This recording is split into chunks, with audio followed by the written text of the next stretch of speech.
My sister dumped her baby on my doorstep, then disappeared. My parents declared, "She's your burden now." 10 years later, they took me to court demanding custody.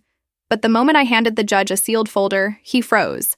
And when he finally spoke, everyone in the room realized the truth was far darker than they ever expected. This is a story about how I fought for the daughter of my heart, and it will absolutely shatter everything you thought you knew about what true family really means. Because there are moments in life that rip your world apart, and then, just when you think you've started to heal, they try to take away the very foundation you painstakingly built from the wreckage. Just over a decade ago, my life was, well, perfectly on track.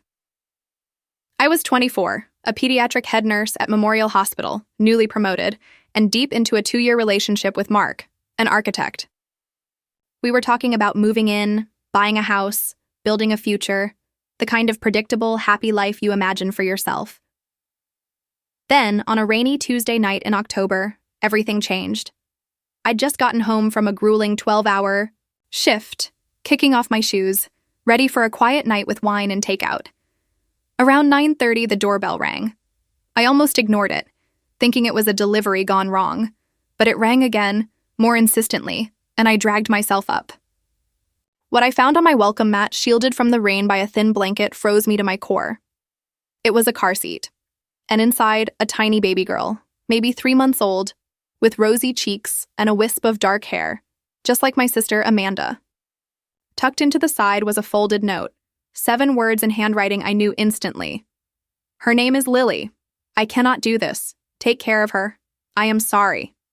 That was it. 7 words that blew my entire existence to pieces. I scanned the street, but Amanda was gone. Her phone went straight to voicemail. Shaking, I brought Lily inside. She was sleeping peacefully, utterly unaware her mother had just abandoned her. My first frantic call was to my parents, and their response? It still makes my stomach churn. "We told her not to have that baby," my mother said, her voice icy. "She made her choice, and now she's running away from it. Typical Amanda." Panic clawed at my throat.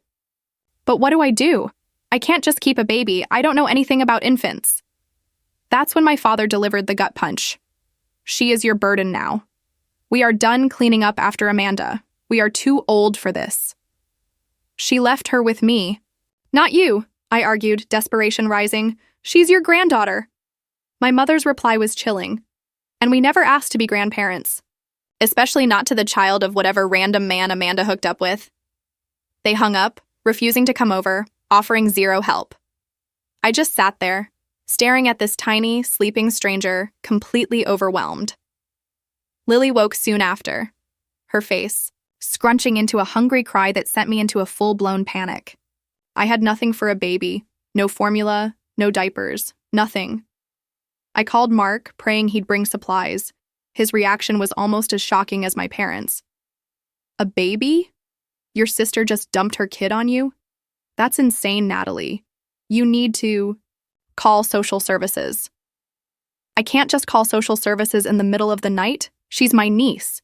Can you please just go to the 24-hour store?" His voice was firm, unforgiving. "This is not our problem. This is exactly the kind of drama your sister always creates. Don't get pulled into it." I hung up, a cold, hard realization settling in. I was completely alone.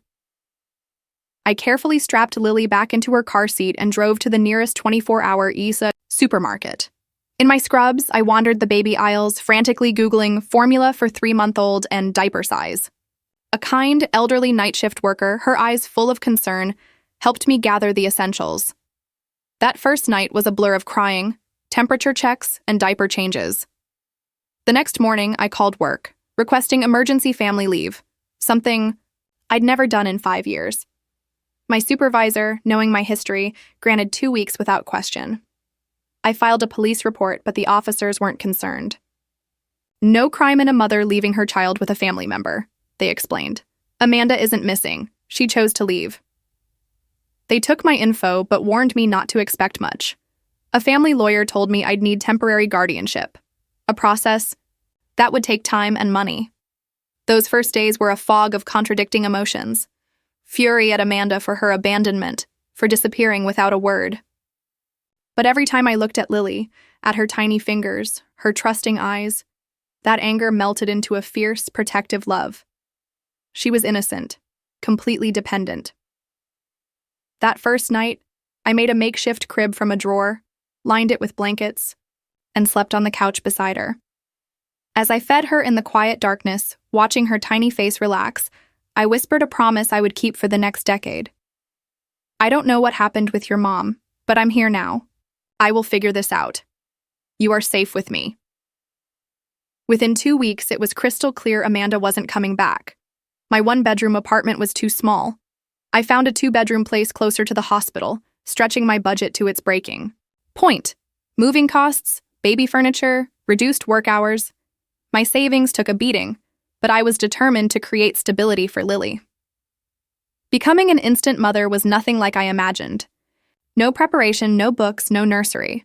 I learned through pure necessity, often calling my pediatric nurse colleagues for advice. My nursing background helped with the medical stuff, but nothing prepared me for the emotional and logistical challenges of suddenly parenting alone. Work became a complicated dance. I cut my hours to 30, switched to day shifts, and arranged childcare with a wonderful woman named Gloria. My career advancement, the one I'd worked so hard for, was put on indefinite hold. The legal process for guardianship was extensive, expensive. Hours of paperwork, court-appointed evaluators, hearings. Without Amanda to formally transfer custody, everything took twice as long. I was fingerprinted. My home was inspected. My entire life scrutinized. And Mark? Our relationship deteriorated rapidly. His initial reluctance turned into outright resentment. I didn't sign up to date a single. Mom, he snapped during one of our endless arguments. We had plans, Natalie, travel, a house, our careers. How does any of that happen now? Life happens, I told him, my voice tight. Plans change. What was I supposed to do? Put her in foster care? He muttered, maybe that would have been better. For everyone. That was the end. I packed his few things and told him not to contact me again. Losing him hurt, but nowhere near as much as his suggestion that I should have abandoned Lily to the system. His true character had revealed itself, and I was better off knowing sooner. My parents made rare appearances that first year, always brief, always critical. My mother would eye my apartment with thinly veiled disapproval, commenting on how tired I looked or how cluttered the space was. She'd hold Lily awkwardly as if she might break, never offering to change a diaper or give a bottle. You're letting her cry too much, she'd say, but I suppose you don't know any better. My father rarely engaged, standing in the doorway, arms crossed, watching as if the whole scene was a disaster he was being forced to witness. Has anyone heard from Amanda? He'd demand, his voice tight with anger. It was the only time he showed any emotion. If I had, I'd reply, a lie, you'd be the first to know. My parents had made their position clear that first night. They had written off both their daughters and their granddaughter in one phone call. Thankfully, I found support elsewhere. My coworkers threw a baby shower, gifting me essentials and hand-me-downs. My next-door neighbor, Mrs. Santiago, became a surrogate grandmother, watching Lily when I needed to run errands, even teaching me her secret for soothing colicky babies. Around Lily's 3rd month with me, I hired a private investigator. Money. I couldn't really spare, but I needed to know. He tracked Amanda to San Diego for a few weeks working at a restaurant. Then the trail went cold. It was both a relief and a heartbreak to know she was alive, but still choosing to stay away. Despite the chaos, Lily thrived. She rolled over, sat up, crawled, and her first word was, Nana, which became her name for me. Each milestone was celebrated. Photos and videos carefully stored for a future where she might want to know about her early life. I created a memory box for these moments, along with the few items she'd arrived with, including Amanda's note. Lily's first birthday wasn't elaborate, but I invited our small circle of supporters. Mrs. Santiago made a beautiful cake.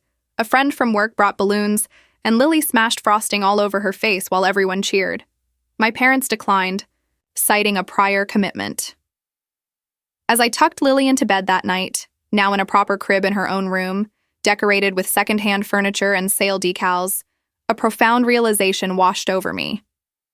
Despite all the hardship, stress, and sacrifice, I couldn't imagine my life without her. In just 1 year, this child who had arrived as a responsibility had become the absolute center of my world.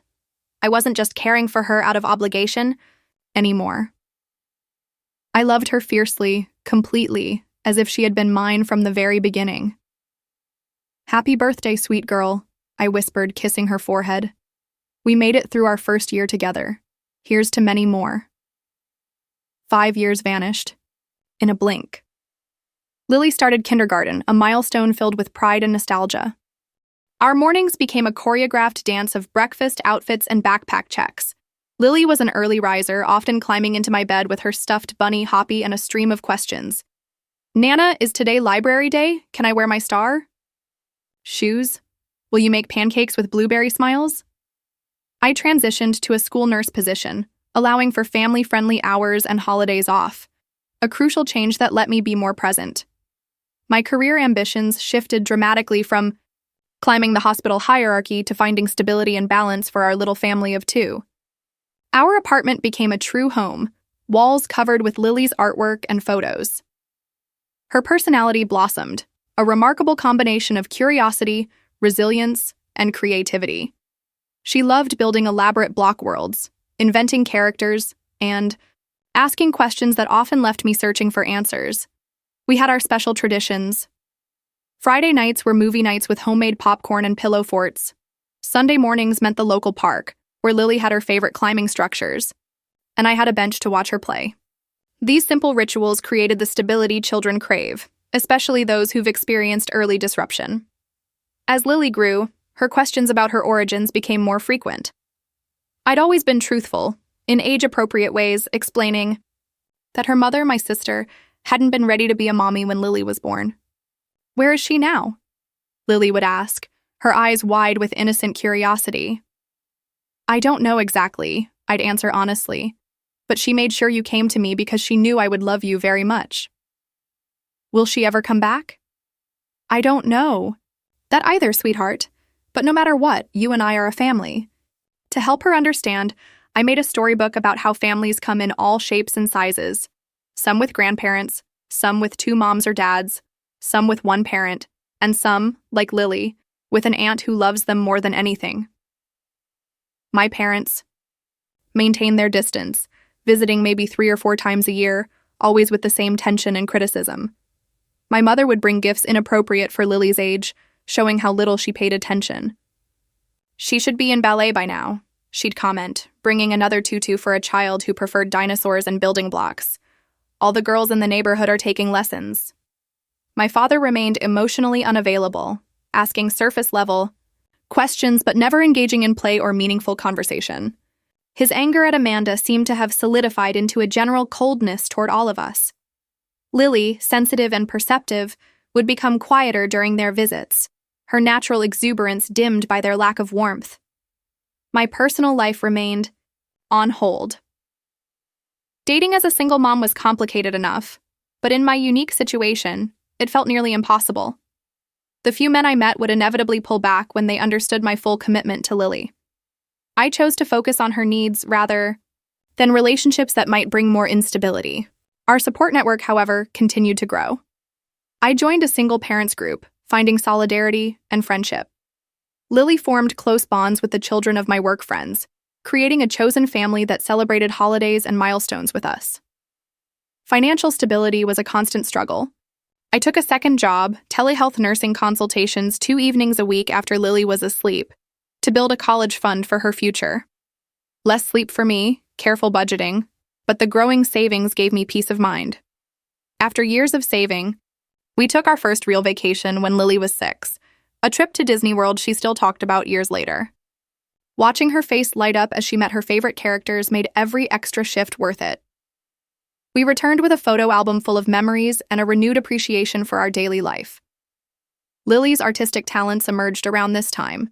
Her kindergarten teacher noted her unusual attention to detail, and I encouraged it with art supplies and museum visits. She'd spend hours creating elaborate pictures of our adventures, real and imagined, that captured our special bond. As the 5-year anniversary of Lily's arrival approached, I reflected on how completely my existence had transformed. My apartment was filled with children's books, not novels. My refrigerator displayed spelling tests, not social invitations. My schedule revolved around school events and playdates. None of it resembled the life I'd planned, yet I couldn't imagine wanting anything different. In a box under my bed, I kept letters I'd written to Amanda over the years but never sent, having no address. They documented Lily's milestones, her funny sayings, her growing personality, things a mother might want to know. Sometimes I wondered if Amanda ever thought about the daughter she'd left behind, if she regretted her decision, or if she'd found whatever she was looking for when she drove away that rainy night. "Look what I made for you, Nana," Lily called, running into the kitchen, holding a carefully drawn picture of 2 figures, one tall, one small, surrounded by a large red heart. "That's beautiful, sweetie," I said, pulling her into a hug. "Is that us?" "Yes. That's you and me inside a heart because we are a heart family, not a blood family. Miss Peterson told us that some families are made from blood and some are made from heart, and heart families are just as real." "Miss Peterson is very wise," I said, blinking back tears. "We are definitely a heart family. And that's the best kind," Lily declared with the absolute certainty only a 5-year-old can possess. I hung the picture on the refrigerator, a visual reminder of what we had built together from the most unexpected beginning. 4 more years passed in a comfortable rhythm of school years, summer breaks, holidays, and the everyday moments that form the foundation of family life. Lily was 9, thriving in 4th grade with good friends and a passion for both art and science. She had grown into a thoughtful, resilient child with my sister's artistic talent, but a steadiness of character that was entirely her own. Then the phone call came. It was an ordinary Tuesday evening. I was helping Lily with a science project. An unknown number flashed on my screen. I almost ignored it, assuming telemarketer. But some instinct made me answer. "Hello, Natalie." The voice was hesitant, familiar, yet strange after so many years. "It's Amanda." My hand tightened on the phone. I quickly stepped into my bedroom, away from Lily's curious eyes. "Amanda, where are you? Are you okay?" "I'm fine," she said. "I'm actually in town. I was hoping we could meet." Her voice sounded steadier than I remembered, more mature. We arranged to meet at a cafe the next day while Lily was at school. I spent the night alternating between anxiety, anger, and a strange sense of relief that she was alive and well. I told Lily I had a doctor's appointment, hating the small lie, but knowing I needed to understand Amanda's situation before involving her daughter. The woman who walked into the cafe was almost unrecognizable. Amanda was 32 now, her hair a sophisticated bob instead of the wild curls of her youth. She wore a tailored blazer and carried an expensive-looking handbag. She looked healthy, put together, worlds away from the overwhelmed young mother who had left her baby on my doorstep a decade ago. "You look good," she said, sitting across from me. "Really good." "You too," I replied, studying her face for traces of the sister I had once been close to. "You seem well." "I am," she said, twisting her hands nervously despite her composed appearance. "I've been sober for 7 years now. I completed rehab, got my degree in graphic design, and I'm married to a wonderful man named Thomas." She proceeded to tell me a story of recovery and redemption. After leaving Lily with me, she had spiraled deeper into drug addiction, living on the streets of San Diego for a time before hitting rock bottom and checking herself into rehabilitation. There she met Thomas, a counselor, and after completing her program and maintaining sobriety, they eventually married. They had no children of their own. "I wasn't fit to be a mother," she admitted. "I was using heavily during my pregnancy, though I tried to stop. I was terrified Lily would have health problems because of me. When she seemed okay, I thought I could handle it. But the postpartum depression hit hard, and I went back to using. The night I brought her to you, I had been using for days. I knew I was going to hurt her if I kept her. Leaving her with you was the only good decision I made. During that time, I showed her photos on my phone, the childhood she had missed, Lily's first steps, first day of preschool, kindergarten graduation, birthday parties, Halloween costumes, Christmas mornings. Amanda wiped tears as she swiped through the evidence of a decade of absence. "She's beautiful," she whispered. "So beautiful and clearly happy. You've done an amazing job, Natalie." My emotions were chaotic, a mixture of the old anger at her abandonment and a new cautious hope that perhaps Lily could have a relationship with her birth mother after all. We talked for hours, carefully navigating a decade of separation and the complex reality of our situation. "I would like to meet her," Amanda said finally, "if you think that would be okay." After careful consideration and consultation with a child psychologist, I arranged the first meeting.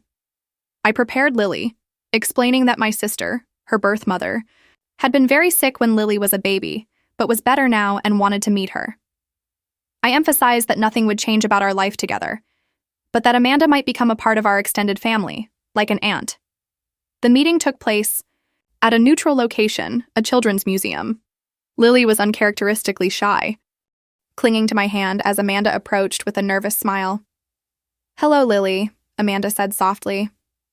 "I've been looking forward to meeting you for a long time." "Hi," Lily replied, half hiding behind me. "Nana says you're her sister." "That's right. And I'm also your birth mother, which means you grew in my tummy before you were born." Lily nodded solemnly.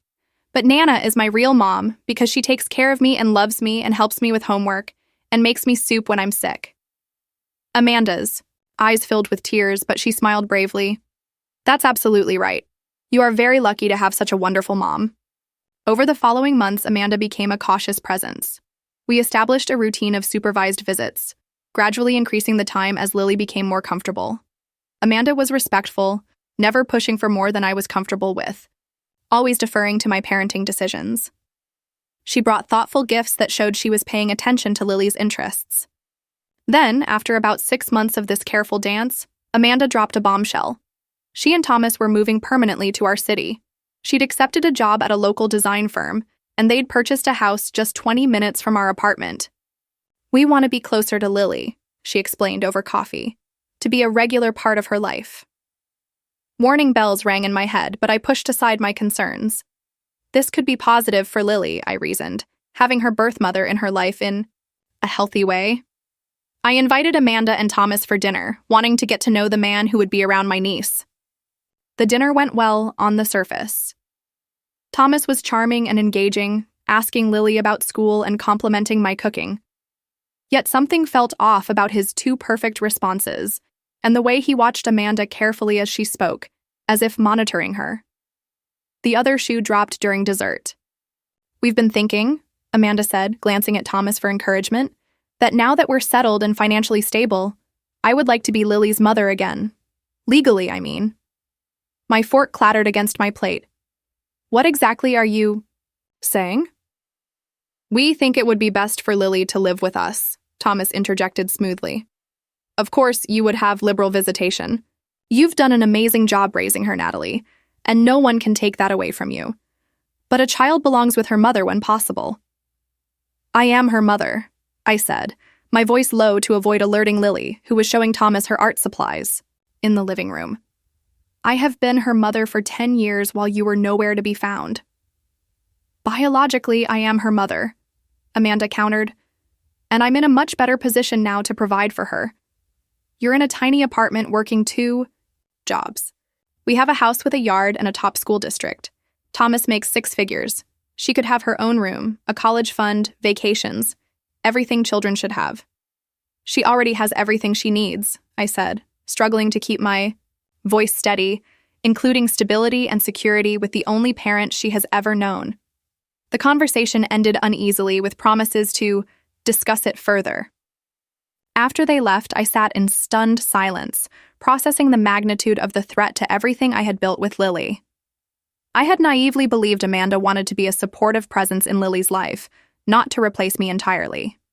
The situation spiraled further when my parents unexpectedly contacted me, something they rarely did, requesting Sunday dinner at their house, including Lily. When we arrived, Amanda and Thomas were already there, looking infuriatingly comfortable in my childhood home. Your sister has told us everything, my father said after an uncomfortable meal, where my mother fussed over Amanda as if she was the prodigal daughter returned in glory. About her recovery, her marriage, her desire to be a proper mother to Lily. She's turned her life around, my mother added. We're so proud of her. You've been in contact with her. For how long? I asked, pieces suddenly falling into place. My parents exchanged glances. We reconnected about 3 years ago, my father admitted. Amanda reached out when she completed her rehabilitation program. 3 years? I repeated numbly. You've known where she was for 3 years and never told me? She asked us not. 2? My mother said defensively. She wanted to get herself together first. And now that she has, my father continued, we think it makes sense for Lily to be with her real mother. Amanda and Thomas can provide a traditional family environment, with 2 parents. You've done your part, Natalie, but it's time to do what's best for Lily. Blood is blood, my mother added. She deserves to be with her actual mother. The betrayal cut deeper than I could have imagined. Not only had Amanda returned with the intention of taking Lily from me, but my parents had apparently been supporting this plan for years, maintaining contact with Amanda while continuing their cold, critical visits to us. We're leaving, I said, standing abruptly and reaching for Lily's hand. Lily, put on your coat, please. But we haven't had dessert, Lily protested, confused by the tension she clearly sensed. We'll get ice cream on the way home, I promised, helping her with her coat while avoiding eye contact with my family. As we drove home, Lily was uncharacteristically quiet, staring out the window. Nana, she finally said in a small voice, Grandma said I might go live with Aunt Amanda and Uncle Thomas. Is that true? My heart broke at the anxiety in her voice. I pulled the car over, unbuckled my seatbelt, and turned to face her fully. Listen to me, Lily. You and I are a family. We have been since the day you came to me. Nothing is going to change that. I promise you. Her bottom lip trembled. Cross your heart? Cross my heart, I said firmly, making the gesture that had sealed all our important promises since she was tiny. No one is going to take you away from me.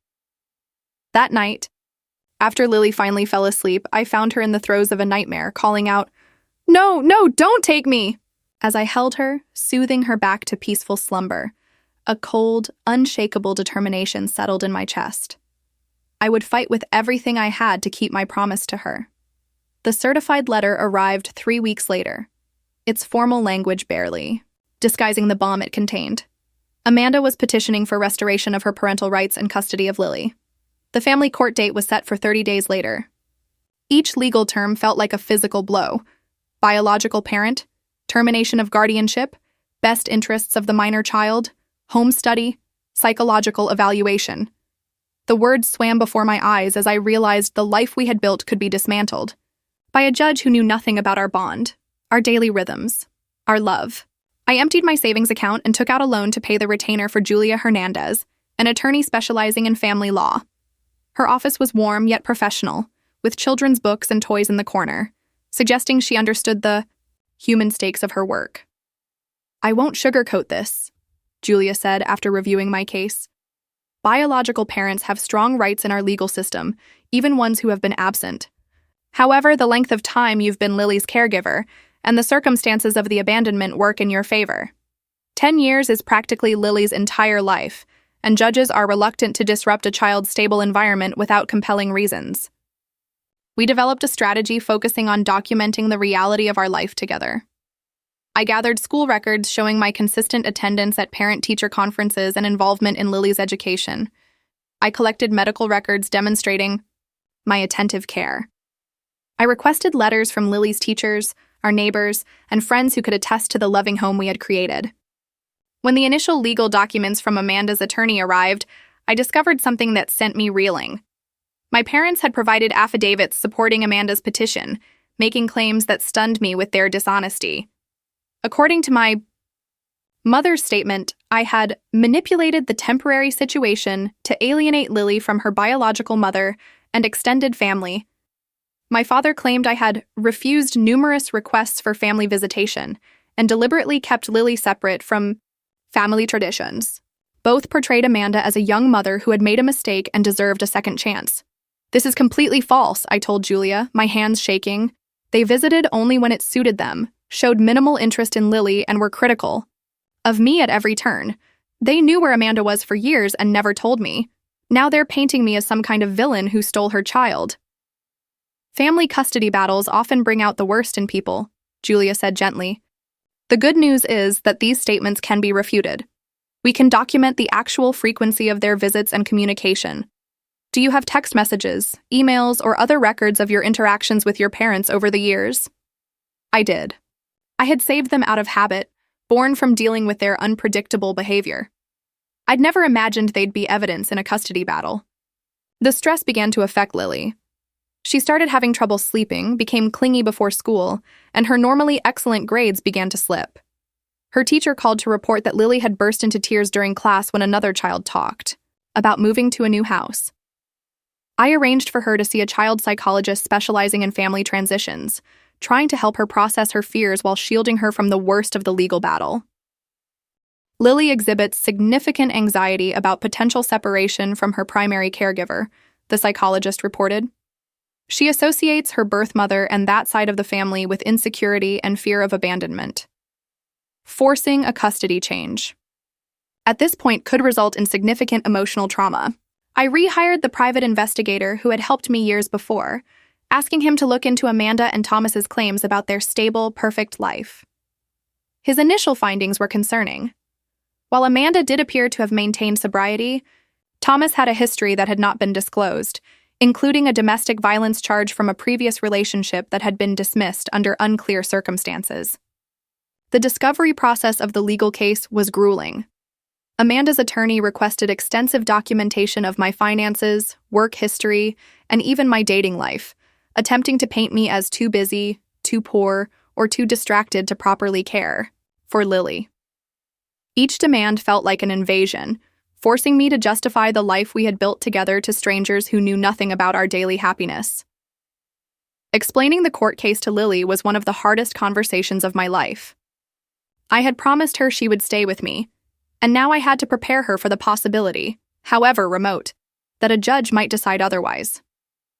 The judge has to listen to everyone and make a decision about what's best for you, I explained, sitting with her on the edge of her bed. Aunt Amanda wants you to live with her and Uncle Thomas, and I want you to continue living with me. The judge will decide. But I want to stay with you, Lily said, her eyes filling with tears. Why does the judge get to choose my mom? I already chose you. I know, sweetheart, I said, pulling her close, and I chose you too. We are going to tell the judge that, and I will do everything I can to make sure we stay together. Will I have to talk to the judge? She asked, fear evident in her voice. Maybe, I answered honestly. But if you do, I'll be right there with you, and you just have to tell the truth about how you feel. I'm scared, she whispered. Me too, I admitted. But being scared is okay. Sometimes we'll be scared together, and we'll get through this together, just like we've gotten through everything else.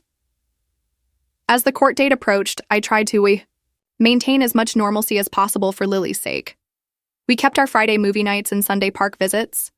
I helped with homework, attended her art show at school, and pretended everything was fine while my insides twisted with anxiety about our future. The timing of Amanda's return, exactly 10 years, seemed suspicious, a detail that nagged at me. I mentioned it to the private investigator. That does seem convenient, he agreed. Let me look into whether anything changes legally at the 10-year mark. 2 days later, he called, urgency in his voice. We need to meet. I've found something significant. He arrived at my apartment with a folder of documents, waiting until Lily was engrossed in a television show before spreading them on my kitchen table. Your sister's husband has been systematically searching for your niece's biological father, he explained, pointing to social media searches and database inquiries. Based on the timing and nature of the searches, it appears they located him approximately 6 months ago, just before they contacted you. Why would they be looking for Lily's father? Amanda never even told me who he was. Because of this, he said, pointing to another document. The man they identified, Jason Reynolds, inherited a significant sum from his grandfather last year. We're talking multiple millions. If Amanda regains custody of Lily and establishes paternity, she could potentially claim substantial child support retroactively, plus secure future financial benefits for Lily that they would control as her guardians. The pieces fell into place with sickening clarity. Amanda's sudden interest in motherhood after 10 years of absence, the perfectly timed reappearance, the convenient redemption story, the expensive lawyer. It wasn't about wanting Lily back at all. It was about money. "Can you document all of this?" I asked, my voice steady despite the rage building inside me. "Already done," he replied, tapping the folder. Along with evidence contradicting several claims in their court filings, Thomas's business is actually struggling, not thriving as they claimed. Their perfect house is mortgaged to the hilt. And most importantly, I have documented evidence of your parents' knowledge of Amanda's whereabouts for years, directly contradicting their sworn statements. I compiled all the evidence into a sealed folder that would become the centerpiece of our case. When Julia reviewed it, her professional demeanor cracked slightly. "This changes everything," she said. "The judge needs to see this." The county courthouse was an imposing building of stone and glass, its formal atmosphere immediately intimidating. I wore my most professional outfit, a navy blue suit I'd purchased specifically for this day, wanting to project stability and competence. Lily was staying with her art teacher, a kind woman who had volunteered to keep her occupied, sparing her the tension of the courtroom. Amanda and Thomas sat at the table across the aisle, both immaculately dressed, Amanda in a conservative, floral dress that suggested maternal warmth, Thomas in a tailored suit that spoke of financial success. My parents sat directly behind them, my mother clutching her purse nervously, my father staring straight ahead with that jaw-set expression I'd known since childhood, meaning his mind was made up. Judge Harriman, a woman in her 60s with silver hair and reading glasses perched on her nose, called the court to order. She explained that this was a hearing to determine custody of Lily Morgan, now 10 years old, and outlined the factors she would consider. "The court's primary concern is the best interest of the child," she stated firmly. "We will hear testimony from all parties involved and review the evidence presented. I expect complete honesty and respect for these proceedings." Amanda testified first, weaving a compelling story of youthful mistakes, hard-won sobriety, and maternal longing. She described her marriage to Thomas as loving and stable, their home as spacious and child-friendly, their finances more than adequate to provide Lily with advantages I could never offer. She wept at appropriate moments, describing her regret at missing years of Lily's life and her desire to make up for lost time. "I made a terrible mistake when I was young and addicted," she said, dabbing at her eyes with a tissue. "But I have worked so hard to become someone worthy of being Lily's mother. I want to give her the life she deserves, with a mother and father who can provide everything she needs." Thomas followed with equally polished testimony, describing their 4-bedroom house with a backyard perfect for a child, the excellent school district they'd chosen specifically with Lily in mind, and his financial ability to ensure she would never want for anything. He spoke of college funds already established, family vacations planned, and his desire to be the father figure Lily had lacked. "We can offer Lily stability, a traditional family environment, and opportunities that simply are not possible in her current situation," he said confidently. "While we respect what Natalie has done, we believe Lily belongs with her mother and in our home." My parents testified next, both reinforcing Amanda's crafted narrative. My mother spoke of her joy at Amanda's recovery, and her belief that Lily would benefit from a relationship with her real mother. She claimed I had been resistant to family gatherings and had deliberately kept Lily separate from them, preventing the bond that should have developed between grandparents and grandchild. "Natalie has always been stubborn," she said with a sigh that suggested long-suffering patience. "Once she decided Lily was hers, she shut out the rest of the family. We tried to be involved, but she made it so difficult." My father's testimony was briefer, but equally damaging. He described Amanda as reformed and deserving of a second chance, while characterizing me as controlling and unwilling to acknowledge Lily's need for her biological mother. "Blood is blood," he stated, echoing the sentiment from our family dinner. "A child belongs with her real mother when that is possible. Natalie has done her duty, but it is time for Lily to be with Amanda. Their testimonies felt like physical blows. Each false statement, each twisted truth. Another wound from the people who should have supported me. I clutched my hands in my lap to stop them from shaking, focusing on maintaining my composure for Lily's sake.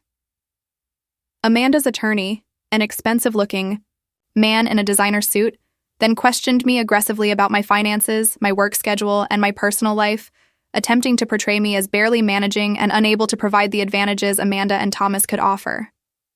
"Is it not true that you work 2 jobs to make ends meet?" he asked. "I work as a school nurse full-time and do telehealth consultations some evenings after Lily is asleep to build her college fund," I corrected. "And you live in a 2-bedroom apartment rather than a house?" "Yes, in a neighborhood Lily knows well, close to her school and friends." "Have you maintained any serious relationship since becoming Lily's guardian?" "My primary focus has been providing stability for Lily rather than dating," I replied. The questioning continued in this vein, designed to make my loving, stable home seem inadequate compared to the materially advantaged one Amanda was offering. I answered truthfully, but felt the implied judgment in each question. The suggestion that love and consistency were somehow less important than square footage and vacation plans. When my turn to present evidence came, the energy in the courtroom shifted. Lily's current and former teachers testified about her academic progress, social development, and the strong, secure attachment she clearly had to me. They described a happy, well-adjusted child who spoke of my mom, Nana, with love and trust. In my 20 years of teaching, I have rarely seen a parent as involved and attentive as Natalie, her current teacher stated firmly. Lily is thriving under her care. She is confident, kind to other children, and academically motivated. These are all signs of a child who feels secure and loved. The school counselor, who had been working with Lily since the custody issue arose, provided professional testimony about the potential psychological impact of removing Lily from the only stable home she had ever known. Lily identifies Natalie as her mother in every meaningful sense of the word, she explained.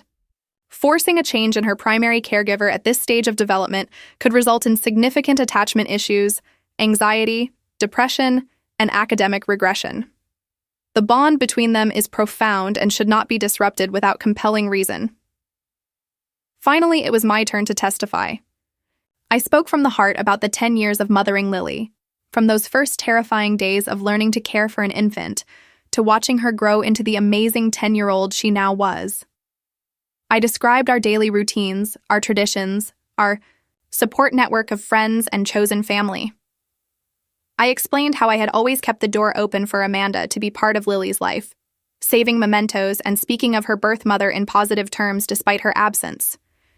I have loved Lily as my own from the moment she came into my life, I concluded, my voice steady despite the emotion behind my words.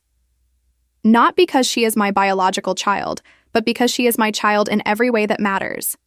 I have been there for every fever, every nightmare, every school project, every skinned knee, and every triumph.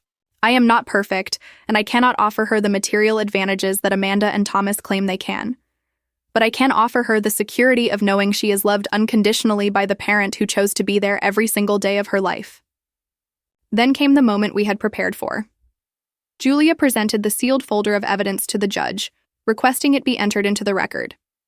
As Judge Harriman reviewed the contents, her expression changed from professional neutrality to visible concern.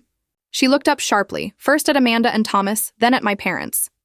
"Counsel approach the bench," she said. After a brief, intense discussion with the attorneys, she turned to Amanda. "Miss Morgan, are you aware of the contents of this folder?" Amanda shook her head, looking confused. "No, Your Honor.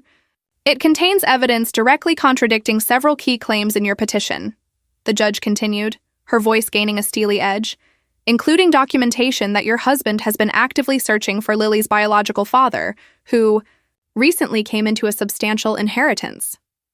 A murmur ran through the courtroom. Amanda's face paled as she turned to look at Thomas, whose expression had hardened.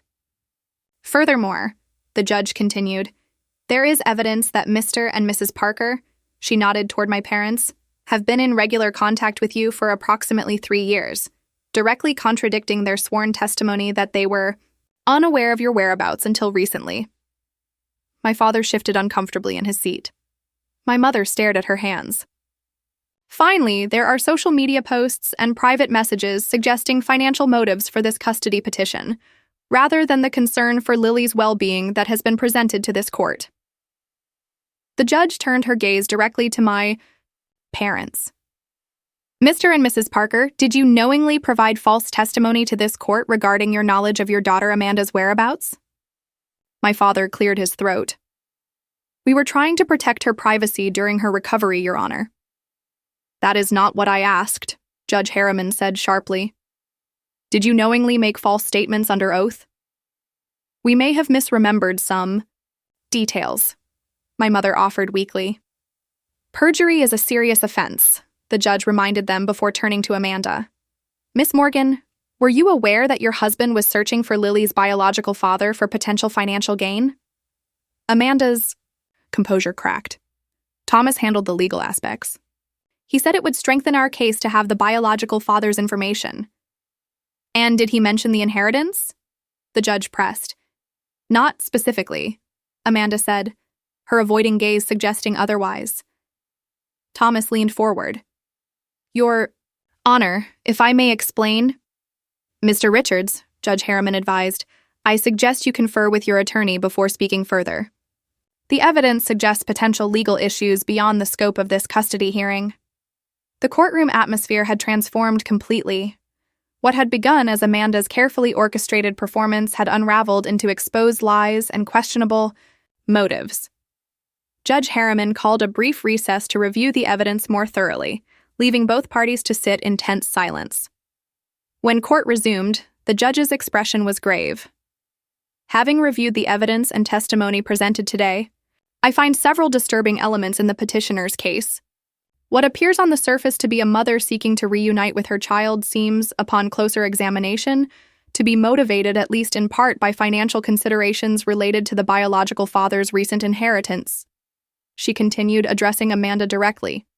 Miss Morgan, while I believe you may have genuine feelings for your daughter, the timing and circumstances of your petition raise significant concerns about your motivations and judgment. The evidence suggests you have misrepresented several key facts to this court. Turning to me, her expression softened slightly. Miss Parker, the evidence clearly shows you have provided a loving, stable home for Lily throughout her life. The testimony of educational professionals and the documentation of your consistent care are compelling evidence of your commitment to her well-being. With a final look at her notes, Judge Harriman delivered her ruling. It is the finding of this court that the best interests of the minor child, Lily Morgan, are served by maintaining her current living situation with her aunt and legal guardian, Natalie Parker. The petition for change of custody is denied. The relief that flooded through me was so intense I nearly collapsed in my chair. Julia squeezed my hand in silent congratulation as the judge continued. Miss Morgan will be granted limited, supervised visitation to be arranged through family services, with the potential for expanded visitation in the future if deemed appropriate. Mr. and Mrs. Parker, she added, looking sternly at my parents, the court takes note of your apparent willingness to provide misleading testimony in this case. You are admonished that such behavior undermines the legal process designed to protect children like your granddaughter. As the formal proceedings concluded, I sat quietly, processing the outcome. We had won. Lily would stay with me, where she belonged. The nightmare was over. Amanda approached me as I gathered my things, her eyes red from crying. I never wanted to hurt her, she said softly. Or you. It just got complicated. It didn't have to be, I replied, too emotionally drained for anger. You could have just been honest from the beginning about wanting to know her. She nodded, looking down. I know. Thomas thought. It doesn't matter what he thought. I should have known better. I simply nodded, unwilling to absolve her in that moment, and walked out of the courtroom toward the sunlight and the freedom to continue being Lily's mother, without the shadow of uncertainty hanging over us. The moment I picked up Lily from her art teacher's house was one I will never forget. She ran to me, scanning my face anxiously for clues about the outcome. What did the judge say? Do I still get to live with you? I knelt down to her level, taking both her hands in mine. Yes, sweetheart, I choked out, my voice thick with emotion. The judge said you stay with me. We are still a family, just like always. Her entire body sagged with relief as she threw her arms around my neck. You promised. You crossed your heart promised and you kept it. I will always keep my promises to you, I said, holding her tightly and breathing in the scent of her hair, allowing myself to fully feel the weight that had been lifted from my shoulders. Always. That evening, we celebrated with pizza and ice cream, a simple feast that felt like the most luxurious meal imaginable. As Lily chatted excitedly about an art project, I marveled at her resilience and her capacity for joy, despite the uncertainty she had been living with. The aftermath of the court case required careful navigation of new boundaries with my family. I arranged to meet my parents at a neutral location, without Lily present, needing to address their betrayal directly. How could you lie in court? I asked them, not bothering with pleasantries. How could you support taking Lily away from the only home she has ever known? We thought we were doing the right thing, my father said defensively. Amanda is her mother. And I am her mother too, I said firmly. In every way that counts. You chose Amanda over both of us and you lied to do it. I cannot trust you around Lily. Now that is ridiculous, my mother protested. We are her grandparents. Grandparents who were willing to traumatize her to get what you wanted, I countered. If you want to be part of Lily's life going forward, there will be new rules. Supervised. Visits only. No undermining my parenting. No private conversations with Amanda about Lily. And absolutely no more lies. They balked at the restrictions, but I remained firm. The judge's ruling had given me the confidence to set the boundaries that should have been in place years ago. My parents eventually agreed, though with poor grace, to the new arrangement. Lily continued her sessions with the therapist, processing her complicated feelings about the court case, her birth mother, and the grandparents who had betrayed her trust. Through play and art therapy, she began to express the anxiety and confusion that had been building for months. Sometimes I feel like I have two moms, but also no mom, she confided. During one session I was invited to join. Amanda is my birth mom, but she didn't want me. You want me? But Amanda says you're not my real mom. It's confusing. Family can be complicated, the therapist acknowledged. But what matters most is who loves you and takes care of you every day. That's Nana, Lily said without hesitation. She is my real mom because she chose me and stayed with me. Those words became a healing mantra for both of us. We began creating new traditions with the people who had stood by us. Our chosen family of friends, neighbors, and colleagues who had testified to our bond. The supervised visitation with Amanda began cautiously. Thomas stopped attending after the first few sessions, his interest in Lily apparently diminishing once the financial motivation was removed. Amanda, however, continued to show up, gradually, establishing a relationship with Lily that was more appropriate to their actual connection. She became something of an aunt figure, interested and caring, but not attempting to replace me as Lily's primary parent. With the custody issue resolved, I was able to focus on professional advancement again. I applied for and received a promotion to health services coordinator for the school district, a position that came with better pay and continued family-friendly hours. The additional income allowed us to move to a slightly larger apartment with a small yard where Lily could plant the garden she had always wanted. Several months after the court case, Amanda asked to meet with me privately. Over coffee at the P, same cafe where we had reconnected a year earlier, she finally offered the apology I hadn't realized I was waiting for. I was wrong, she said simply. Not just about the custody case, but about everything. You are a better mother to Lily than I could ever have been, even if I had been healthy from the beginning. You have something special, something real. I thought biology trumped everything, but watching you together these past months has shown me what true parenting looks like. Thank you for saying that, I replied, surprised at how much her acknowledgement meant to me. I want you to know I've ended things with Thomas, she continued. After everything came out in court about his motives, I couldn't trust him anymore. I'm focusing on my sobriety and my career, and on building a healthy relationship with Lily, as her birth mother, not trying to replace you. This shift in Amanda's perspective allowed us to gradually establish a more cooperative relationship for Lily's benefit. We would never be the close sisters we had been in childhood, but we found a workable peace as two women who cared about the same child in different ways. Lily continued to thrive as she grew, her natural resilience helping her integrate the complicated reality of her family situation into a coherent narrative.